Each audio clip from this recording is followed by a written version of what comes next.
Hello, and welcome to Eugene's Corner, where I like to talk about random BL series, usually. I feel like I should branch out, but that's okay.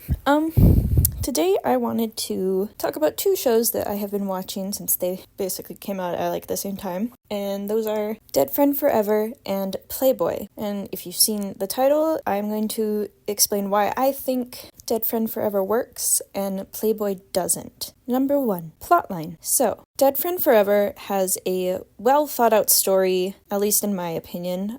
You can very easily summarize it as a classmate went missing 2 years ago and no one in the friend group wants to explain or come clean about what really happened, so we're basically figuring that out. There's a lot of supernatural type elements and stuff. It's like a murder mystery type thing. And we as the audience get to see pieces of past events and the current day consequences of them. It's a pretty solid plotline. It's pretty easy to explain. Playboy, however, has a very poorly constructed and messy plot. To be honest, I don't even really know what it is. The basic synopsis is a brother looking for his missing twin by initially pretending to be him in hopes of uncovering the truth of what really happened. When I first read the actual synopsis, I thought it was really interesting because it sounded like it was going to look into the complex world of S-work and X-trade, which is what it should really be about, but it's not really. This is not the case, because we're on, episode 10? 11? I don't remember. I still have a really hard time understanding what is actually the plot and what is the purpose of pretty much anything that happens in the show. So that's my first point.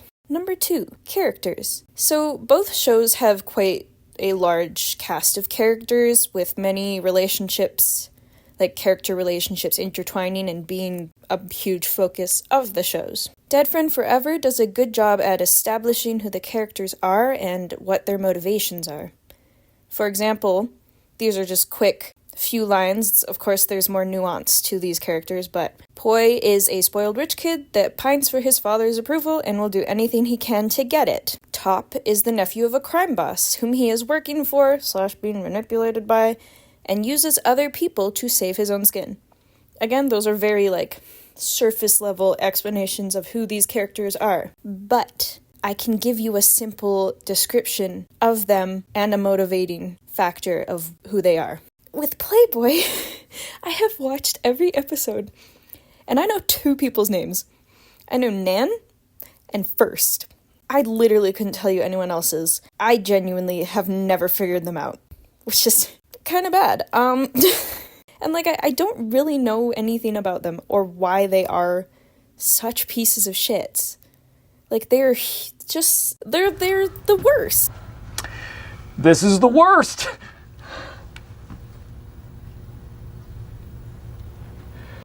And I don't know why they're the worst because there's no explanation for why they are. I know Nan is the twin, and First is the blonde sadist dude who apparently is supposedly studying to be a doctor, but that was a plot point for 2 seconds, and then they never talked about it again. Glasses dude he likes art. There's the jock guy and the rich shop owner's son something. I don't know what his shtick is. But yeah. And the couplings also really don't make sense to me, because they all just they just happen. Immediately in the first episode, it's oh yeah, I've never met you before, but now we are a thing. And I'm why? Again, I don't know, just 'cause. In DFF, they took the time to establish the relationships and the history between all the characters, and they are still building off of those established histories. Playboy is just they just go, here you go, figure it out, I don't know. They fall into what I'm calling the Marvel trap, where you just introduce too many characters all at once and don't spend any time explaining why they're relevant. Wait a minute! Who are you? Number 3, flow.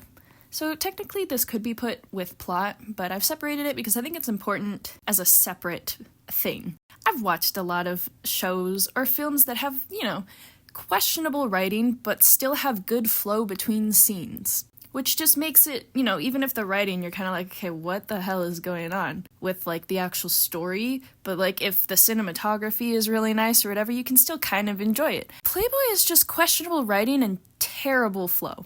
There are so many times where it goes from a shot that should be explaining something important, and it just will jump to something completely unrelated, and usually an X-rated NC scene for no good reason. I'll touch on this a little bit more in the next section. DFF ties scenes together so that everything makes sense, and if they do have some abrupt shift from one scene to the next, it works as a means of progressing the plot, or character motivation or something.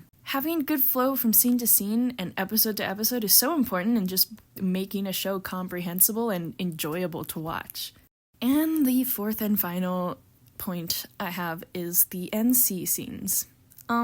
Listen, I understand fan service, I understand shock value, I understand wanting to do something risque to boost viewership. But what I don't understand is how Playboy is seemingly a show all about X-rated activities, but is so bad at portraying them. And I'm not here to say that all NC scenes are bad or shouldn't ever be included, but unless it actually pertains to a situation, or again, as I keep saying, the story, just don't put it in. Just don't. DFF so far has about 4 NC scenes, I believe.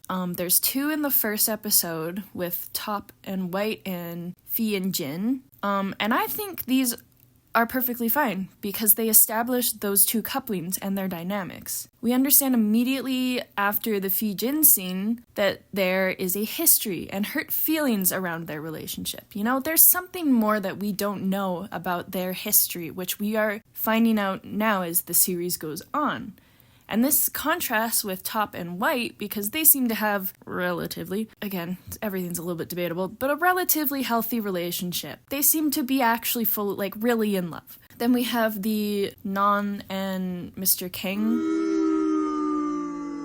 Right to jail. Which is one of the most important plot points so far, in my opinion. And then there's the episode 9 scene, which I think we're all a little bit traumatized from still, but you know, just ignore that fact. But I think all 4 of these scenes were done, very well, and they were done for a reason. They weren't just thrown in there just for the sake of, views and ratings. They actually do something to move along the story. Playboy, like I said earlier, is a show all about X-rated activities. So it's obvious that that would be a continuous and reoccurring thing throughout the show. It checks out. But because the story is just so bad and so all over the place, they just throw in NC scenes here, there, everywhere, and for no reason. I don't care about any of the couples or characters, if we're being honest, and nothing they do makes sense to me. This show wants to be different. They want to test the boundaries of what's allowed, but my god, they are just doing a terrible job at it. It reminds me of, oh my god, what was that show called? I watched 2 episodes of it and just was absolutely not, this is the worst. Oh my god. Something Bite Love or something like that? I don't remember. It was really bad. If it was executed well, I think Playboy could have been a very good show. It would have been so interesting to actually dive into this world of S-work and X-stealing, but it's just so bad. It's so bad. Also, for a show that's called Playboy, the fact that they didn't actually really talk about the Playboy club, bar, whatever the hell it is, until episode 3, wild. These were my 4 reasons why I think Dead Friend Forever works and Playboy doesn't, and also why I think if you're looking for a new show to watch and you were kind of ooh, these sound interesting, do not waste your time on Playboy. Unless you're super curious and you don't mind rotting your brain a little bit. This is just my opinion. I just think the show sucks. And I'm sad that it sucks because I really wanted it to be good. But, do I still watch it every week? Yes. Yes, I do. And I question why I do every week, but that's okay. But yes, I think Dead Friend Forever is a much better show. And yeah, okay. I still don't know how to end things. Goodbye. You're stealing, right to jail. You're playing music too loud, right to jail, right away. You're driving too fast, jail. Slow, jail. You're charging too high prices for sweaters, glasses, you right to jail. You undercook fish, believe it or not, jail. You overcook chicken, also jail. Undercook, overcook.